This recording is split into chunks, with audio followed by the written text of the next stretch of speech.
గురుభ్యో నమః, శ్రీమాత్రే నమః. ఒక వ్యక్తి యొక్క డేట్ ఆఫ్ బర్త్ ప్రకారంగా ఆ వ్యక్తికి ప్రాపర్టీ అనేది ఉంటుందా లేదా అనేది తెలుసుకునే ప్రయత్నము చేద్దాం. అయితే ఒక వ్యక్తి యొక్క డేట్ ఆఫ్ బర్త్ లో 2 నెంబరు, 5, 8 ఈ 3 నెంబర్లు గనక ఆ వ్యక్తి యొక్క డేట్ ఆఫ్ బర్త్ లో ఉన్నట్లయితే ఖచ్చితంగా ఆ వ్యక్తికి ప్రాపర్టీ ఉండే ఛాన్సెస్ 100కి 100% ఉంటాయి. అయితే మరి ఈ 3 నెంబర్లు లేకపోతే మన పేరు మీద ప్రాపర్టీ ఉండదా అంటే ఉండే అవకాశాలు కూడా ఉన్నాయి. కానీ ఎంతో కొంత ఇబ్బందిని పెట్టే ఛాన్సెస్ ఉంటాయి. ఏముంటాయో చూద్దాము. ఇప్పుడు 5, 8 మిస్ అయ్యి 2 నెంబర్ మాత్రమే ఉందనుకుందాం. అయితే వీరు ప్రాపర్టీ కొనే సమయంలో అయినా సరే లేదా ఆ ప్రాపర్టీ కొనుగోలు చేసే సమయంలో అయినా చాలా ఇబ్బందులు ఏర్పడే అవకాశాలు ఉంటాయి. ఎలా అంటే అడ్వాన్స్ ఇచ్చినా మళ్ళీ తిరిగి ఇచ్చేయడము, లేదా మీరు మొత్తం పేమెంట్ చేసిన రిజిస్ట్రేషన్ కావడము, ఏదో ఒక సమస్య రూపంలో మీకు ఇది ఇబ్బందులు పెడుతూ ఉంటుంది. అంటే 5, 8 మిస్ అయినప్పుడు.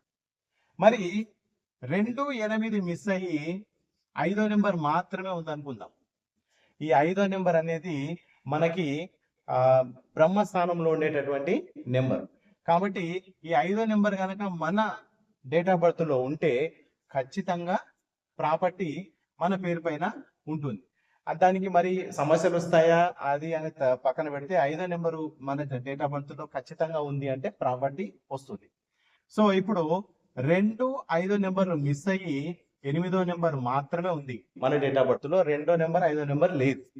అలాంటి సమయంలో ఏం జరుగుతుందంటే వీరికి పూర్వీకుల నుంచి వచ్చిన ఆస్తి అయినా సరే, వీరు సొంతంగా కొనుగోలు చేసిన ఆస్తి అయినా సరే, ఏదో ఒక సమస్య రూపంలో అంటే మ్యారేజ్ గురించో లేదా ఎవరికైనా హెల్త్ ఇష్యూస్ లో కానీ ఇంకో ఏదో సమస్యలో వీరు ఆ ప్రాపర్టీని అమ్మేసే అవకాశాలు ఎక్కువగా ఉంటాయి. సో ఇది జనరల్ గా మనకు 2, 5, 8 నెంబర్లు మిస్ అయితే ఇవి చూస్తాము.